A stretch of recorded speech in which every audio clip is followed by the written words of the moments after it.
정책을 많이 펼치고 있는데 거기에 대해서 어떠한 과정들은 있었지만은 뚜렷한 결과나 아니면은 해야 되든지 아니면 내 살 길이 막막한데 예전부터 말했던 통일에 대해서 이제 약간 좀 미지근해져 있는 온도에서 과연 이거에 대해서 어떻게 통일이라는 거에 대해서 이제 관심들을 올리려고 한다면은 어떻게 올리는 게 좀 더 전략적인지, 그리고 그 햇볕 정책에 관련해가지고 과연 박사님은 어떻게 생각을 하시는지, 그리고 북한에 대해서는 과연 대한민국은 어떻게 하는 게 더 맞고 안보적으로 더 좋은 정책인지에 대해서 한번 여쭤보고 싶었습니다. 그래, 알겠어요. 네. 멋진 질문이다. 나랑 맞짱 뜨려고 온 거네.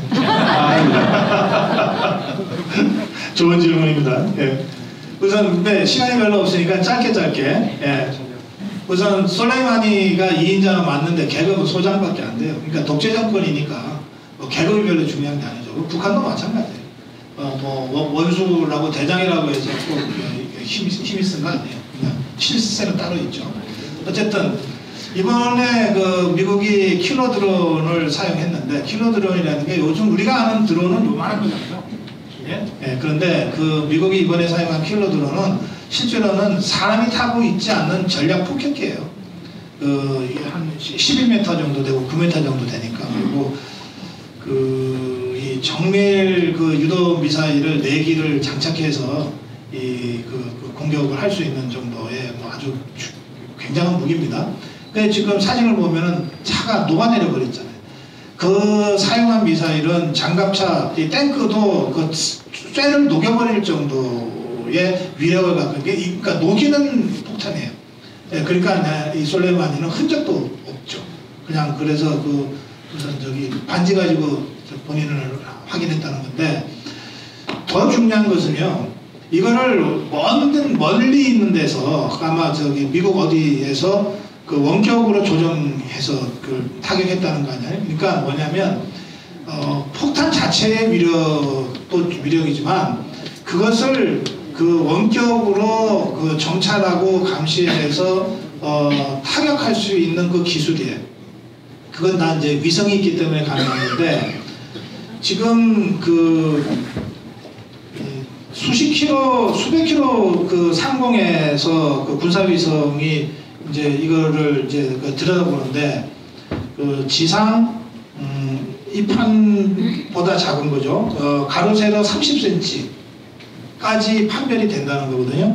가로 세로 30cm. 근데 실제로 군사 전문가들은 가로 세로 20cm까지 이미 판별이 된다. 그러니까는 차 번호판을 식별할 수 있을 정도입니다. 수백 킬로 상공에서 위성 사진을 찍으면 차 번호판을 판별할 정도가 미국이 갖고 있는 위성 정찰 기능이에요. 능력이에요. 자, 그걸 가지고 솔레이마니를 정확하게 핀셋으로 집어내듯이 타격한 거잖아요. 그러니까 그 타격 목표가 솔레이마니였으니까 솔레이마니가 제거된 거고, 타격 목표가 김정은이라면 김정은이도 그렇게 제거할 수 있다는 뜻입니다. 그럼 그러니까 김정은이는 맨날 동굴 파서 뭐 여기저기 돌아다니야 되는데, 그리고 각계무시아처럼 자기랑 비슷하게 생긴 사람 뭐 2명이서 차도 여러 대 다닌다. 그럼 솔레이마니는 안 그랬겠어요? 솔레이마니는 미국하고 성전하자 그러면서 독전하고 다니던 사령관이에요. 그러니까 그 사람이 김정은이보다도 미국의 군사 행동에 훨씬 더 그 위험도에 노출이 많이 됐던 사람이기 때문에 그런 점에서 훨씬 더 조심했을 거라고. 그런데 정확하게 집어내는 거예요. 그러니까 미국의 군사 기술이 그 정도 되기 때문에 김정은이가 이번에 진짜 놀랐을 거예요. 그리고 미국이 이걸 보여주는 거죠. 이런 것을 시위라고 합니다. 진짜로 군사 미션 하기 전에 우리 실력이 이 정도야, 까불지 마 라고 시위하는 거고요. 미국 이란과는 이미 게임이 끝났어요. 지금 그렇게 해서 2인자가 당한 상태에서 이란이 그러면은 보복한다고 안 할 수 있어요? 그러면 정권 내려놔야지. 예. 그러니까 보복한다 그러고서 미군 기지를 향해서 쏜 거예요. 15발 쐈어요. 근데 미군은 한 명도 안 죽었다며. 예, 안 죽었다며. 우리가 사실은 북한이 뭐 노동 스쿼드가 있고 뭐 장사정포가 있고 그런데 우리가 걱정하는 건 뭔지 아세요? 저것들이 워낙 부정확해 갖고서, 부정확해서 아무데나 떨어져서 우리가 상할까봐 그걸 걱정합니다. 그러니까 미국이 대응을 안 하잖아요. 미국 미사일에 공격을 했지만 미국이 그걸 보복하기 위한 추가 대응을 안 한다고 그러잖아요. 그러니까 이미 그걸로 게임이 끝난 거지. 예. 미국 입장에서는 타겟은 정확하게 제거했고 그 다음에 겁은 겁대로 확실하게 줬고 그런데다가 이 이란군이 그 수준이 그런 거지. 실력이 그 이란군 수비대 위를 지나가는 민간 항공기를 미국 전폭기인 줄 착각해갖고서 그걸 쏴서 떨어뜨리는 거예요. 그 정도 실력인 거지. 그게요, 하늘을 나는 민간 항공기, 그것도 이륙한 지 2분밖에 안 되니까 그렇게 높은 상공으로 안 올라가는 건데, 그거하고 전투기를 착각할 정도면 그 군인들 실력 알만하죠. 네, 그런 거예요. 저는 북한은 이란보다 못하다고 생각해요. 이게요, 아무리 뭐 핵을 개발하고 뭐 미사일을 개발하고 그래도 결국 전쟁은 사람이 하는 거예요. 그 모든 복잡한 전자기기도 결국 사람이 마지막으로 버튼을 누르거나 터치를 할 때 작동되는 거거든요. 그 사람 맨파워의 수준이 북한군 여러분들이 가서 보시면 알아요. 그게 거의 군대도 아니에요. 군대도 아니에요. 그리고 돈 있으면 모든 것이 다 통하는 사회고 돈 없으면 어떤 것도 안 되는 사회입니다. 그 돈도 이제 거의 딱 떨어져 가지고 지금 약탈경제라는 말까지 나오잖아요. 약탈경제가 뭐냐면요, 김정은이가 지는 통치자금을 써야 되는데 이제 설 다가오면은 지 간부들한테 그래도 몇백 명한테는 뭘 선물을 돌려야 되는데 선물값이 없잖아. 제재 때문에. 이게 이명박 박근혜 정권이 제일 잘한 거가 이 경제 제재예요. 이것 때문에 지금 김정은이가 선물값도 없어. 그럼 어떻게 해야 돼? 선물은 줘야 되지. 선물값은 없지. 그러니까 당 간부들 중에 돈 좀 있는 자를 털어. 뭐 죄를 씌워가지고. 그래갖고서 이자가 갖고 있는 그 뭐 수백만 뭐 달러 이런 거를 그냥 자기 통치자금으로 써버리는 거예요. 그런 식의 그 국가도 아니지만 그렇게 하는 거를 우리가 약탈경제라고 부르거든요. 그러니까 그 정도까지 와 있어요. 그래서 북한은 그냥 나라가 아니에요. 정상적으로 작동하는 정부가 아니에요. 제가 개성공단을 몇 년 전에 갔다 왔어요. 갔다 왔는데 그 북한군은 전부 다 그 독립채산제입니다. 우리말로 하면 독립채산제. 뭐냐? 그냥 각자 알아서 벌어먹으라 해요. 중앙에서 월급을 안 줘요. 이미 그 줄 수 있는 능력도 없고 월급을 내려 보내려면 행정 시스템이 작동돼야 되잖아요. 김정은이가 사령관한테 주면 사령관이 연대장한테 뭐 군단장한테 사단장한테 차례차례 줘야 되잖아. 이게 여기서 주면 가다가 끊어져. 없어. 다 자기 주머니에 집어넣어서. 국가가 이게 작동을 안 한다니까요. 그러니까 이제 개성공단이 어떤 데냐면 평양보다도 성분이 좋은 사람들이 나와서 근무하는 곳이에요. 평양이 1등 시민들이 모여 산다고 그러잖아요. 예? 인구의 한 10%가 선별된. 그런데 그 평양보다도 개성이 먹고살이가 훨씬 좋거든. 그리고 판문점이랑 가깝기 때문에 도망가기도 쉽거든.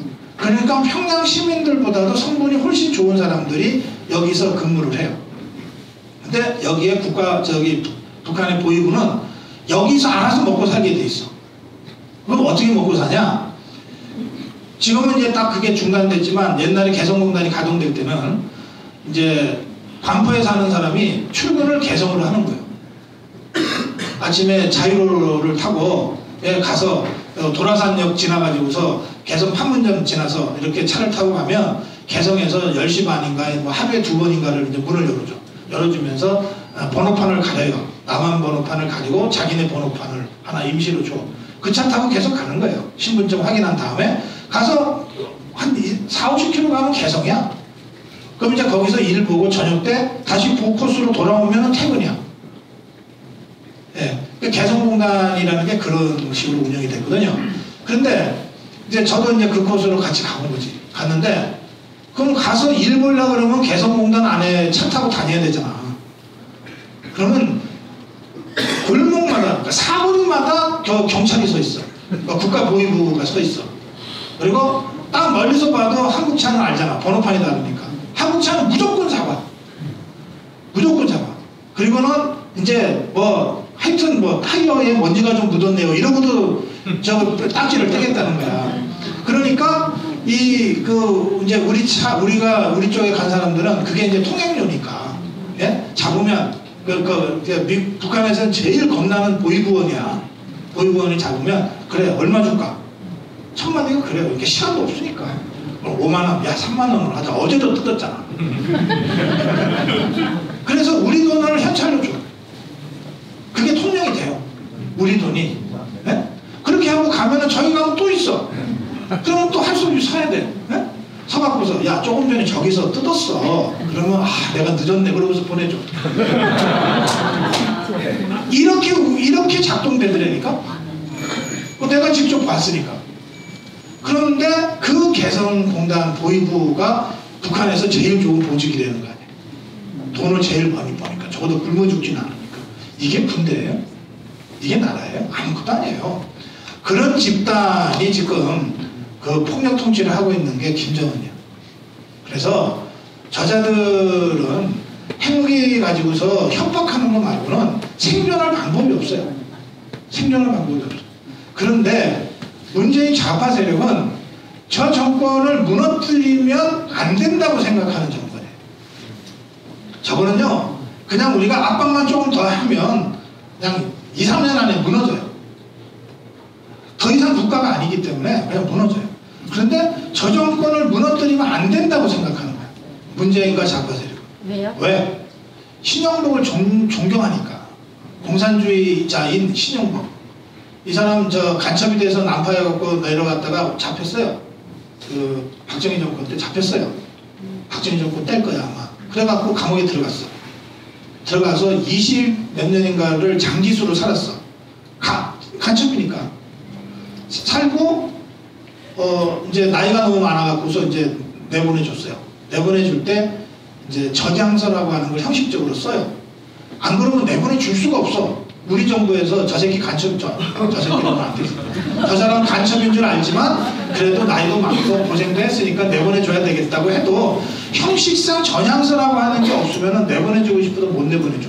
이제 신영복이한테 전향서를 써라. 내보내줄 테니까. 그래서 신영복이가 전향서를 썼어. 나는 뭐 간첩이었는데 뭐 이제 자유민주주의 대한민국의 헌법을 잘 지키겠고 이런 식으로 썼지 않겠어요? 그 다음에 나오자마자 이제 나왔어. 이제 두고도 막 갖다 주고 했겠지 좌파들이. 나온 첫 마디가 뭐냐? 나 전향서 나오려고 가짜로 쓴 거다. 그게 신영복의 첫 마디예요. 예. 그러니까 이 사람은 20몇 년 살고 나왔는데 자기는 여전히 공산주의자다 이것을 당당하게 밝힌 거예요. 그리고 이 사람이 한국에서 살다가 나이 들어서 죽었어요. 이 사람이 그 감옥 갔다 나온 다음에 쓴 책이 뭐 감옥에서의 사색 뭐 그런 베스트셀러, 그 다음에 소주 처음처럼의 무슨 붓글씨를 써주고 뭐 돈 벌고, 이 사람이 쓴 글이 뭐 문재인이 대통령 되자마자 그 청와대 벽에다가 뭐 큰 글씨를 막 갖다 붙여놓고 이렇게 돼 있는 거예요. 문재인이 직접 북한에서 내려온 사람들 앞에서 내가 신영복 선생을 철학자로서 제일 존경하는데 뭐 이렇게 얘기한 거예요. 그러니까 문재인 좌파 세력은요 생각이 달라요. 여러분들 같은 자유파하고 대한민국 국민 다수하고 생각이 다르다고요. 철학이 다르고 생각이 달라요. 그래서 북한이 저렇게 무너지면은 안 된다고 생각하는 거예요.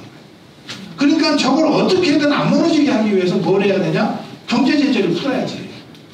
경제 제재를 풀고 현금이 돌게 해야 되니까 개성공단도 다시 해야 되고 금강산관광도 다시 해야 되고, 금강산관광을 다시 하면 우리가 1년에 몇 억씩 돈을 준다는 뜻이거든. 그 대금으로. 개성공단을 다시 하고 개성관광을 다시 하면 그것도 현금 줘야 된다는 뜻이거든. 그렇게 해서 돈이 돌게 만들어야 되는데 그 돈은 어디로 가요? 김정은이의 통치자금으로 가는 거지. 김정은이의 통치자금을 개성공단, 금강산관광 재개해서라도 돈을 줘서 김정은이를 유지시켜줘야 된다, 정권을. 그렇게 해서 북한이 망하는 것을 막아줘야 된다 라고 생각하는 사람이 대한민국의 대통령으로 지금 국정을 하고 있어요. 그래서 저는 자유파 정권이 2년 반 후에 다시 들었으면 지금까지 취해왔던 북한의 그 대북 경제 제재와 전방위 압박 더해서 중국이 자꾸 뒷문을 열어주거든요. 북한한테 뒷문을 열어주고 몰래 기름도 주고 이러다가 미국한테 들켜서 야단도 맞고 하지만 지금도 그 짓을 하고 있어요. 이것만 완벽하게 차단되면 그러면 북한은요 3년을 못 견딥니다. 못 버텨요. 그렇게 해서 우리가 확실하게 흡수하면 돼요. 흡수해야 자유민주주의 기본질서 하에서 한반도가 통일되는 거예요. 자유민주적 기본질서에 의해서 통일시킨다는 게 대한민국 헌법에 선언돼 있거든. 그러니까 대한민국 헌법대로 자유민주적 기본질서에 의해서 북한을 흡수해서 통일하는 방법은 정권 바꾼 다음에 자유우파가 강력한 제재와 전방위 압박을 하는 것이다. 이렇게 제가 통일과 관련된 말씀을 드리겠습니다.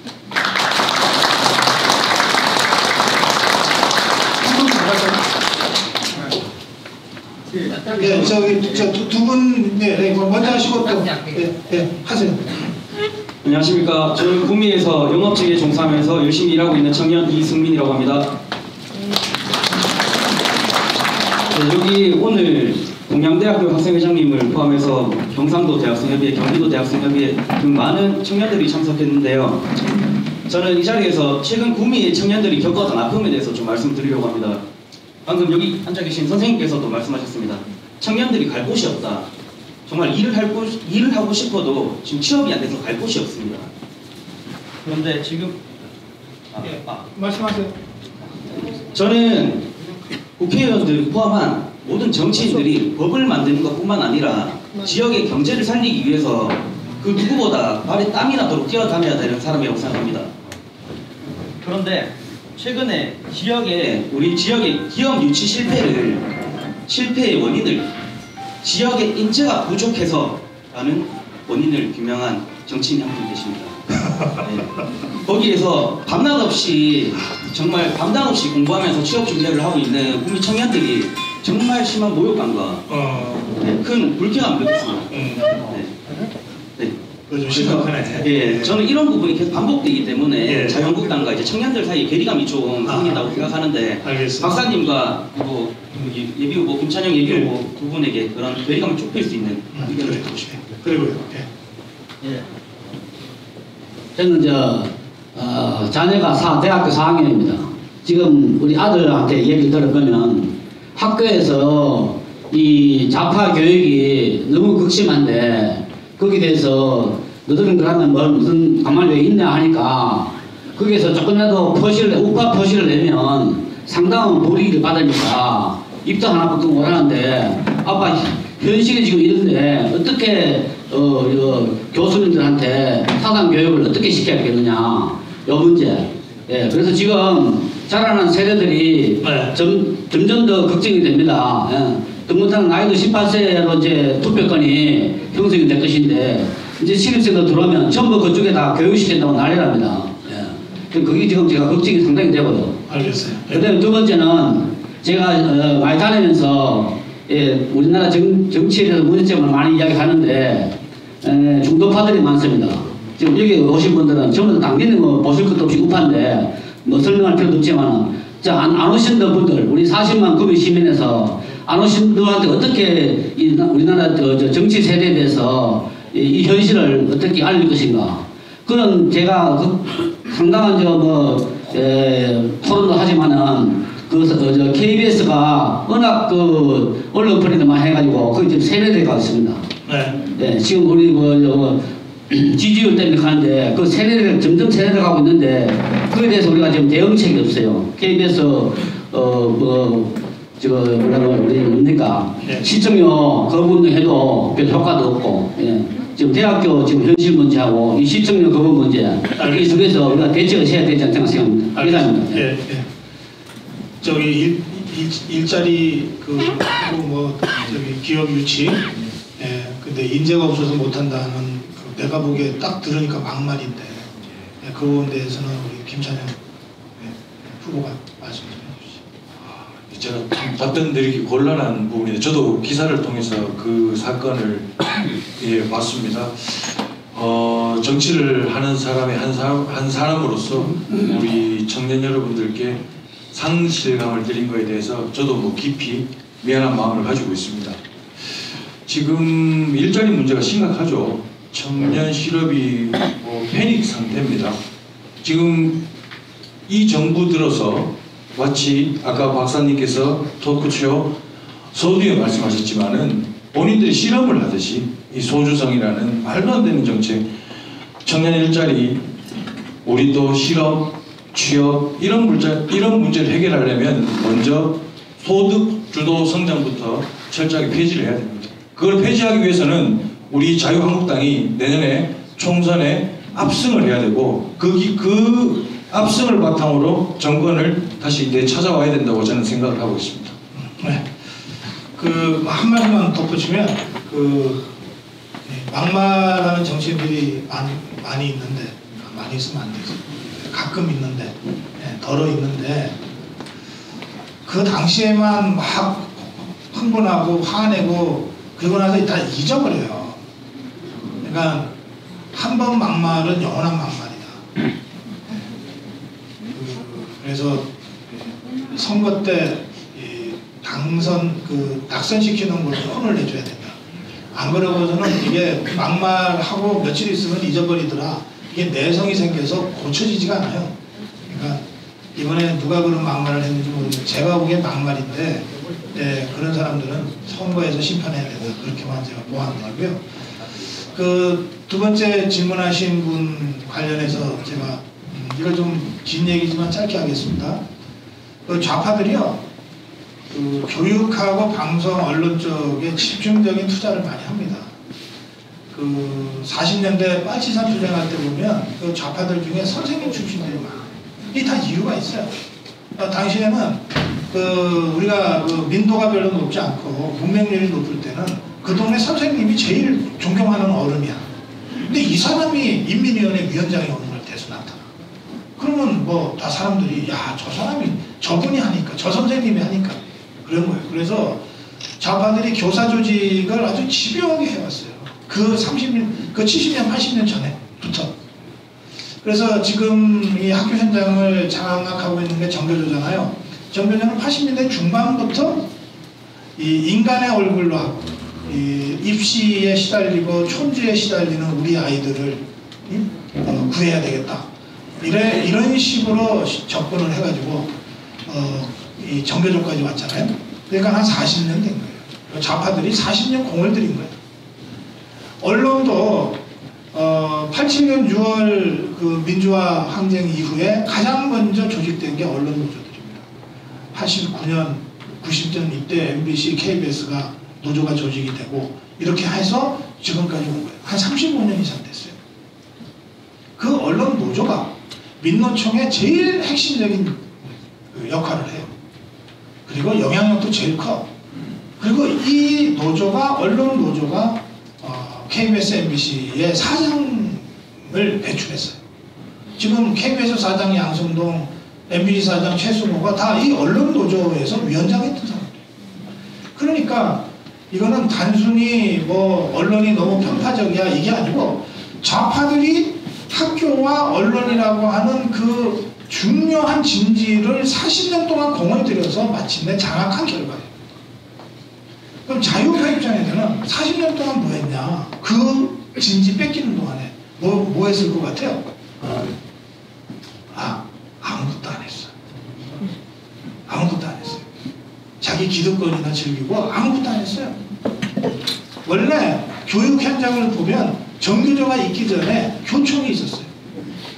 교총이 수십만이에요, 조직은. 지금도 있어요, 교총이.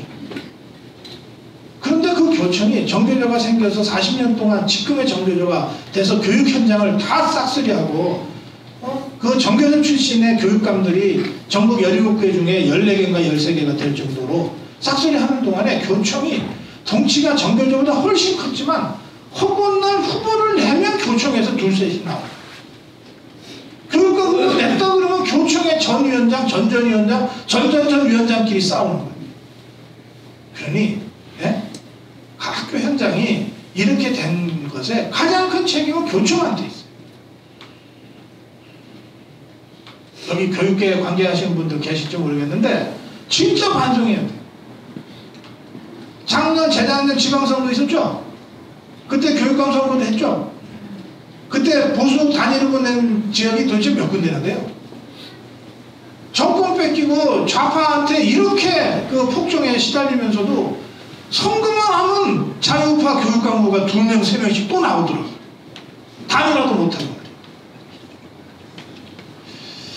그래서 이 문제는 좌파들한테 핑계대고 책임 물을 일이 아니라 우리가 못나서 이렇게 돼요. 언론도 마찬가지예요. 언론. 우리가 못나서 다 뺏겼다. 그래서 이걸 찾아오는데 시간이 걸립니다. 우리끼리 모여서 백날 소리 지른다고 해서 정교조가 잘못했습니다. 집에 갈게요. 이러지 않는다. 그 사람들은 목숨 걸고 했다. 그래서 총선 대선 승리한다고 해서 금방 교육 현장이 바뀌고 언론 지형이 바뀌지 않아요. 우리도 좌파들이 고생한 만큼은 고생해야 돼요. 지금부터라도 각성해서 교청이 더 이상 학교 현장을 정교조한테 내둘 수 없다. 그래서 한 10대 명 정교조 교사 활동하다가 해고돼가지고 밥벌이 어려웠던 사람들이 수십 명, 수백 명입니다. 그러면 교청도 한 수백 명 해고당할 정도 각오하고 시작해야지. 그렇잖아요? 노조도 마찬가지, 언론도 마찬가지. 그래서 총선 대선 승리는 그 기나긴 이념투쟁의 출발이지 끝이 아니다. 총선 이기면 다 해결된다고 절대 착각하지 마요. 총선 이기면 비로소 그 싸움이 시작되는 것이다. 네, 그렇게 생각하고요. 지금 뭐 질문에 대한 제 답변은 아닙니다만 유튜브로 한번 합시다. 유튜브로. 예, 그리고 유튜브는 제가 51만 구독을 해주십니다. 자유우파 유튜브 중에 제일 많다는 게 신의 한 수인데 그게 뭐 한 110 몇만인가 뭐 120만이라 칩시다. 이거 다 합쳐서 자유우파 유튜브 구독자들 다 중복이겠지 뭐. 그렇지만 하여튼 다 합쳐서 좀 뻥튀기 좀 해서 1000만 유튜버 구독자 시대라고 우리가 얘기해요. 그럼 1000만 명 갖고 선거 이겨요? 유튜브 맨날 보라 그래봤자 유튜브가 있는지도 모르는 4천만의 국민이 있는 거예요. 유튜브가 있는지도 모르는 3,500만 명의 유권자가 따로 있어요. 그럼 그 사람들은 그러면 뉴스 안 봐요? 보잖아. 그럼 뭘 봐? 유튜브가 있는 줄도 모르니까 그 사람들은 결국 KBS 뉴스, MBC 뉴스, 손석희 JTBC 뉴스 이런 거 보고서 세상이 그렇게 돌아가겠거니 생각한단 말이에요. 맞습니다. 그래서 유튜브가 있으니까 물론 저 같은 유튜버한테는 힘드는 말씀이지만 이거는 정말 죽지 못해 하는 거예요. 네? 이거라도 안 하면 아예 깜깜하니까 하는 거예요. 이걸로 우리가 이길 수 없어요. 여기에 더해서 지상파, 종편, 언론, 신문, 라디오 이 모든 전장에서 우리가 싸워야 된다고요. 그리고 조금이라도 좌파들이 40년 했듯이 우리도 40년 고생할 각오로 해야 비로소 최소한의 균형이 맞춰진다. 예, 그렇게 제가 생각합니다. 자, 이 시간이 많이 돼서 우리 김찬영 예비부의 마무리 말씀 듣고 오늘 토크쇼 정리하겠습니다. 오늘 정말 이 장시간 동안 원래 1시간 예상했는데 지금 2시간이 훌쩍 가버렸습니다. 이렇게 많은 분들께서 정말 화장실도 안 다녀오시고 이렇게 열의 깊게 이렇게 토크쇼를 진행해 주시고 같이 참여해 주신 데 대해서 무한히 감사드립니다. 다 같이 박수 한번 쳤으면 좋겠습니다.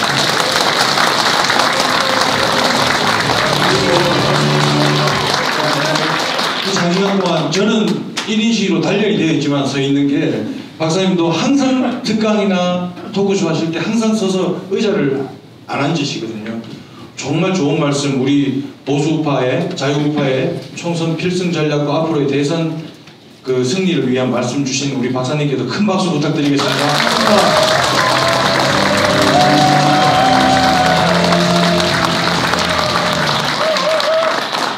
구독 부탁합니다. 구독. 잘생겼어요. 앞으로 우리 시민 여러분들의 곁에서 항상 낮은 자세로 현장에서 더 뛰고 또 뛰고 더 듣고 또 듣도록 하겠습니다. 예, 대단히 감사합니다. 김찬영 TV 구독자 몇 명? 100명 안 되면 내가 안 끝내고 100명 넘었어요. 116명입니다. 아 그래요?